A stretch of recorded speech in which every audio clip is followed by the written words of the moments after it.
Some say the summer blockbuster season has officially started with the release of Marvel's Thunderbolts. The Webster Theater has another reason to celebrate because this is its first week back in business, nearly 2 years after a fire. Local 5's Alex Fulton shares the theater's happy ending. You're all set. I've got to get my Diet Mountain Dew and a bag of popcorn. People in Webster City can once again satisfy their buttery popcorn and ice-cold soda cravings. This movie popcorn is the best. I don't like it in the other ones. The town's only movie theater closed in November of 2023 when a fire spread at the building next door. The flames didn't reach the Webster Theater, but they caused significant smoke and water damage. With the amount of water and smoke damage to our building, it was as if we'd had a fire. The theater's president, Jeff Pingle, says the repairs cost over $1 million and took longer than expected. Delay after delay after delay made you start to wonder how long it was going to take. At first, he had to wait 3 months for a structural report. Then he discovered the front wall was leaning and insurance wouldn't cover it. That had to be taken care of before the roof could be replaced and the interior work could finally begin. We ended up with 2 really long delays that were completely unanticipated. Guests can now look forward to reclining seats along with a brand new sound and projection system. So we have 100 seats and then 8 handicap area with extra room in the front. It's been a long time coming for moviegoers who are happy to once again be before the big screen. It feels great to have entertainment in town. You know, we have a community theater, which does very well, but it only does a limited number of plays every year. The movie theater is open every day except Monday. Showtimes are always at 7 p.m. with a matinee at 1 p.m. on Thursdays and 2 p.m. on Sundays. In Webster City, Alex Fulton, Local 5 News. The deadline to have a real ID is just 2 days away, and some DMV offices in Iowa are booked up with appointments up to a week. The government requires you to have a real ID starting on Wednesday to fly domestically. As Iowans continue to rush to get the most up-to-date form of identification, our Connor O'Neill tells us what we need to know. Now serving ticket 701. The deadline for Iowans to get a real ID is for real and approaching fast. Take the Ankeny DOT office, for example. The wait time there is up to 2.5 hours for walk-ins. It's because many people want to get their real ID, even though the Iowa Department of Transportation says over 75% of people have a real ID already. How do you know if you have a real ID? Well, there's a gold star in the top right-hand corner of the license. You need it to be able to fly domestically. You can also have a passport for that, but you need the license to also enter federal buildings like a courthouse or a military base. You don't need a real ID, though, if you're driving, voting, visiting a post office, or buying alcohol. Here's what you need to bring with you when getting your real ID. Proof of identity like a birth certificate or passport, your social security card, and 2 pieces of mail that have your name and address on them like a bank statement. You can get a real ID at any time. So you can get one after May 7th still. And then if you're not traveling until later in the year, we suggest, make your appointment later in the year, get it at least 2 months in advance. And that way you can avoid some of that busyness right now. Some busier DMV offices are opening earlier and closing later right now to offer more availability. On average, appointments are booked 3 to 5 days out. It's also important to know you can't update your license to have a real ID online. You have to present all your documents in person. Once you have the Real ID Gold Star, you don't have to reapply when you renew your license in the future. And just a heads up, the Iowa DOT says it takes up to 30 days to get your Real ID in the mail. Reporting from Ankeny, Connor O'Neill, Local 5 News. The TSA says passengers who don't present a real ID or an alternative like a passport can expect to face delays and the possibility of not making it past security at the airport. And with that major deadline looming, thousands gearing up for the change, you can now stream in the news now Real ID Deadline Approaching on We Are Iowa Plus. That will have the latest on what you need to know before Real ID enforcement begins. Download on your TV and start watching for free. The Varsity Cinema in Des Moines is scrambling to try and make up $20,000 in federal funding. The nonprofit movie theater was told its mission doesn't align with President Trump's priorities. Local 5's Alex Fulton shares what the cuts could mean for moviegoers. Well, Stephanie, the grant from the National Endowment for the Arts makes up 2% of the Varsity Cinema's annual budget. While that doesn't sound like a lot, the loss of funding could mean the theater has to scale back some of its community events. It's surprising, it's disappointing, but we just have to move forward. Surprising news came to the Varsity Cinema on Friday. It learned it would no longer be getting a $20,000 grant from the National Endowment for the Arts. This wasn't for some future grant that we're going to apply for, or next time you apply. It was for an already awarded grant. The theater's executive director, Ben Godar, received this email. It states the endowment, quote, is focused on projects that reflect the nation's rich artistic heritage and creativity as prioritized by the president. This is something that previously had been identified as, this is a priority, and this is something that the federal government supports. It's very abruptly now changed. The federal funds helped pay for community events at the nonprofit movie theater. This included film screenings featuring guest speakers held in partnership with various community organizations. It's not going to close us down, but any reduction in that contributed revenue, it does make it harder to do those community-focused events. The loss of funding led the Varsity Cinema to turn to the community for help. So far, a fundraiser has already raised $10,000, half of the initial goal. They've really stepped up, and that's fantastic, and we really appreciate that just ongoing and continued support from our audience. Now, the Varsity Cinema isn't the only Iowa movie theater affected. Film Scene over in Iowa City lost its $30,000 grant through the National Endowment for the Arts. Stephanie? Tonight, we are introducing a new segment called The Drive, where we take a deep dive into what drives our local sports figures. Two UNI track and field athletes who have traveled different paths to get to where they are now share a similar motivation, overcoming the hurdles that have come up along the way. UNI's Hunter Manick and Carter Morton are having the best year of their career. During the indoor season, they helped lead UNI to the Missouri Valley Conference team title. Morton took home the MVC title in the triple jump and high jump, along with being named the most outstanding athlete and most outstanding field athlete of the meet. Manick won UNI's first indoor conference title in the men's 60-meter hurdles since 2022.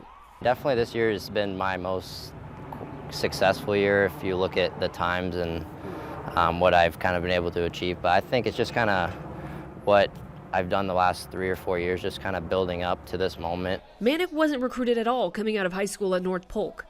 While he wasn't offered an opportunity to compete on the college level, that didn't mean he couldn't earn one.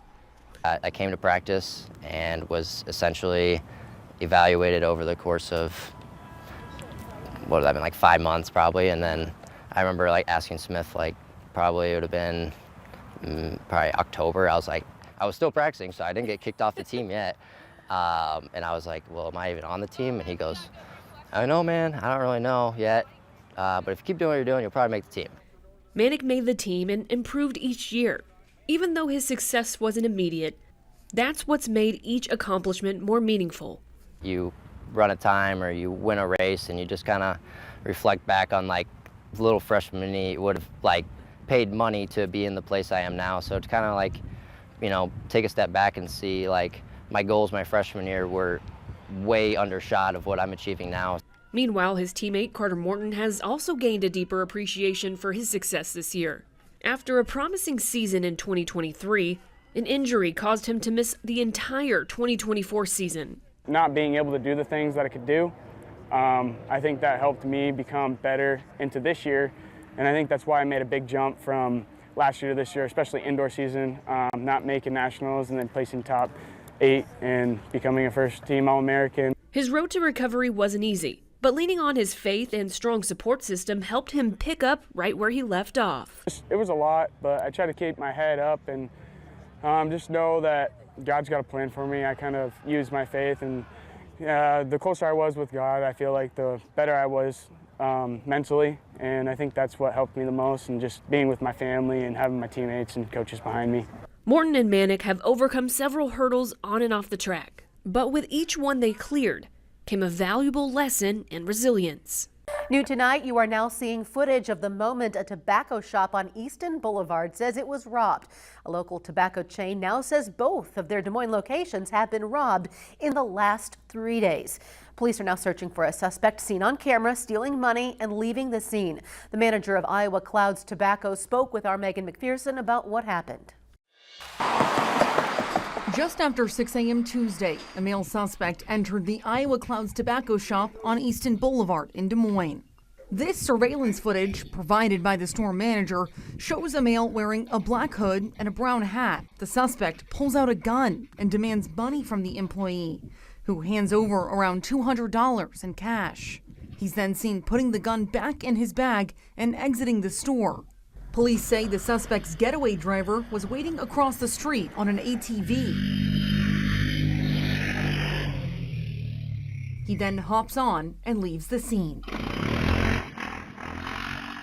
Tuesday's incident was not the first robbery this local chain has dealt with. Just days before, police say that their Hubble Avenue location, about a mile down the road, was robbed as well. The suspect in that robbery was caught, but both incidents have put the business out several $100s. And that ATV used by the suspects is strictly prohibited in this area. They're not allowed on city streets or even the 4-mile trail nearby. Thankfully, the manager tells us that everyone in his shop is okay, and police say there is no ongoing danger to the neighborhood. In Des Moines, Megan McPherson, Local 5 News. Today, Lieutenant Governor Chris Cournoyer announced a bid for state auditor. It comes about a month after her presumed running mate for 2026, Governor Kim Reynolds, decided not to run for re-election. Local 5's Alex Fulton joins us live from the State House. Alex, what could Cournoyer bring to the only statewide position that is currently held by a Democrat? Well, Stephanie, this will be Lieutenant Governor Chris Cournoyer's first time running for statewide office. You may remember last December, Governor Reynolds appointed her to the position when Adam Gregg stepped down.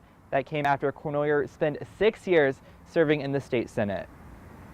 Newly appointed Lieutenant Governor Chris Cournoyer is taking a shot at another statewide office. She's running for state auditor, a position currently held by Democrat Rob Sand. In considering my options, just with my background and experience, I thought the auditor role was a better fit for what I want to do in terms of continuing to work to lessen the tax burden and continue to work on making government more efficient. Her potential opponent, Sand, is rumored to be considering a campaign for governor. Now, in terms of Rob Sand's potential run for governor, I think he's really the Democrat who's the best position to do this. He has a statewide reputation. He understands state government. ISU political science professor Karen Kudrowski says Cournoyer likely saw an opportunity to flip the only statewide seat held by a Democrat. If, Ms. Cournoyer senses that there's a vacancy available and there's no Republican incumbent and no Democratic incumbent, then that is another thing that makes running for auditor very, very appealing.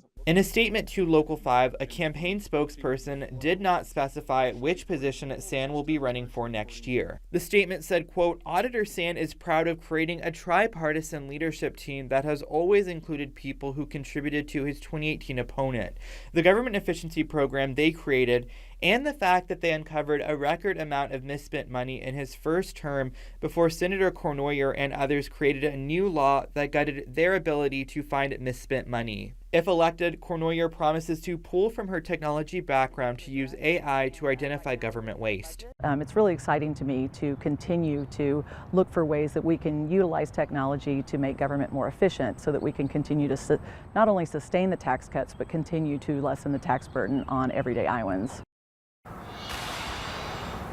Governor Reynolds has actually already endorsed Cournoyer. The candidate told us she was surprised to find out Governor Reynolds wasn't running for re-election.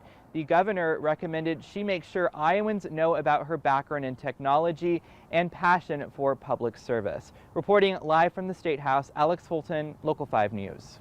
Last week, we shared with you that the city of Granger fired the chief of its emergency medical services department. In response, 17 employees then resigned. Now residents want to know if they'll still receive the care they need when they call 911. Our Connor O'Neill has followed this story and has the latest. The city of Granger made a big change last month to combine its fire and emergency medical services department, a move similar to what many other cities have done. But after that announcement, Granger lost 18 employees, 1 was fired, and 17 quit in response. Now, surrounding cities' fire and EMS departments are working to provide extra ambulances and EMTs as needed. Between us and Polk City, we may get some additional calls for service if they're not available. because Dallas County is only going to serve the portions that are in Dallas County. Clark said he's heard that there's been no issues so far with Granger's fire and EMS department responding to calls for emergency over the past week. He added providing extra resources to Granger shouldn't impact emergency response times for people living in Johnston. It just may be a little longer delay if the ambulance station in Granger goes up there and they don't have crew for a second ambulance. It may come out of this station. Now, some people in Granger say the city just isn't answering their questions and instead are hosting town halls weeks after the city combined its fire and EMS services. It left me and my family with a lot of questions about what does the state of our EMS department look like? Do we have the appropriate, teams to respond to medical emergencies in our community? Big and others online have expressed concern with the increased time it could take for a second ambulance to arrive in an emergency.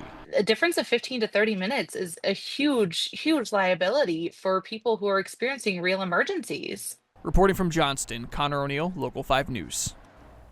The city of Granger told us they remain confident in its ability to still provide quality EMS and fire services to its residents. And by the end of this month, all 790 Jo-Ann Fabric stores across the country will close. We told you when the chain filed for bankruptcy earlier this year, and now all new this morning, I spoke with local fabric and craft stores about how the closures are impacting its businesses. Back in January, Jo-Ann Fabrics filed for bankruptcy.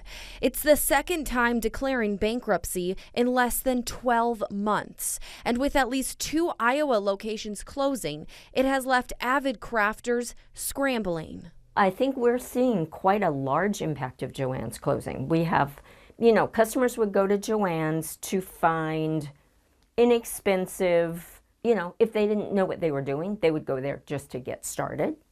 And we're finding in the past few weeks that we've had a bunch of new customers. Quilter's Cupboard in Ankeny says it has seen a large impact of Jo-Ann's closing, especially in requests for beginner tools. And so I think that we will find it's definitely in our benefit, but we also have to kind of regroup about what are we going to carry? What are we able to do? It's a similar story for Mash Modern in Dallas Center. The quilt store typically doesn't carry simple items like threads, but now is adjusting its efforts. It's definitely boosted, like I said, some of those consumables online. We've never seen, people don't normally buy that stuff from us, at least online, and they have been a lot in the last month.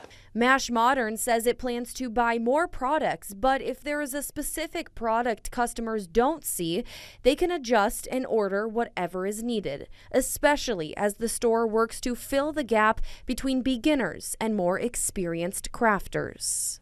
I'm not sure what that looks like exactly, but having a beginner project here that is in a lower price point, so people can afford, to try a new hobby. That's kind of we're still thinking about, trying to figure out. A spokesperson for Jo-Ann's confirmed last month that 255 stores were closing by the end of April, with the rest of the stores closing by the end of May. An Iowa state senator has filed a resolution asking the U.S. Supreme Court to overturn its decision to legalize same-sex marriage. It's a story we brought you as breaking news last night at 10. Our reporter Connor O'Neill dug deeper into the filing and tells us what this could mean for families moving forward. State legislators continue to work without pay as the legislative session is in overtime. The state budget for next year and a few policy bills still need to be passed. And on Wednesday, Republican State Senator Sandy Salmon threw another wrench into lawmakers' laps, a resolution to end same-sex marriage. Who's doing the thinking on this stuff? Because I'm amazed. A lot of things go through and they don't, they're really not necessary. It's always somebody's pet deal. Pet project or whatever it is. Sires said he and some other Senate Republicans were unaware before Wednesday that this resolution was going to be filed. Sires questioned the reason to file it this late into the session. He added he believes Senator Salmon sometimes has her own agenda and he's unsure whether he'll support Salmon's resolution. Opponents said a resolution like this one is essentially a messaging document that doesn't have power to change anything immediately. Iowa does have the right to make its own marriage laws, and we did. We were one of the first states to allow for marriage equality. We really were leading the nation in a very positive way. I think Senator Salmon needs to be reminded of that. Opponents also add they don't believe the resolution is widely supported and don't see it moving forward this legislative session. We know how acute this fear is for our community. So anytime we hear anything about overturning marriage equality, I know that there are going to be a lot of Iowa families that are really scared and aren't sure what to think of. Now, no action's being taken right now regarding Senator Salmon's resolution, but it has been referred to the Senate Judiciary Committee for potential consideration moving forward. Reporting from the state capitol, Connor O'Neill, Local 5 News. Senator Salmon did not answer our request to speak with her. And the announcement of this new pope is sparking a lot of excitement from people of all ages. Local 5's Larissa Leone visited the folks over at St. Pius Catholic School in Urbandale, and she caught up with the school's principal and some of its students on their reactions after Thursday's historic announcement. So much excitement around the world as they announced the new pope. We went to a local Catholic school here in the metro and spoke with some students about how they're feeling about the news. We were just like yelling and screaming and stuff like that. We all jumped for joy once we heard he was an American. Shrieks of excitement rang almost as loud as the church bells in Rome as students at St. Pius in Urbandale heard the news. Robertum Franciscum, Sancte Romane Ecclesiae, Cardinalem Prevost. Now goes by Pope Leo. So I got to be in the room as the whole class found out, and the whole room erupted in cheers. St. Pius principal Alex Baranowski was just as surprised as his students to learn of the U.S.-born Pope. Des Moines is basically a suburb of Chicago, so I feel like he's from our own backyard, being a Chicago native. Super exciting, you know, something that I don't think anybody here would have predicted. Third grader Hadley Gifford hopes Pope Leo will make a stop in Iowa. I would just be really happy to meet him. What would you say? Congratulations of being the Pope. For 8th grader Cooper Gifford, he's wondering what the Pope will do about the canonization of Carlos Acutis. Acutis is an Italian teenager who died of leukemia in 2006. He was supposed to be canonized like a week or two ago, but since the Pope died, you can't do it. And so now that we have a Pope, he gets to choose the date. As for Hadley, he hopes to be blessed by Pope Leo one day. I would just feel like really graceful to be blessed by the Pope. In the coming days, Pope Leo is set to address the public, and we will be able to learn more about him other than he's born in Chicago. And once that happens, we will, of course, update you online and on air. In Des Moines, Larissa Leone, Local 5 News. And make sure to stay with We Are Iowa Plus, as we'll have continuing coverage of the early days of Leo XIV's papacy. You can download that for your TV and watch for free.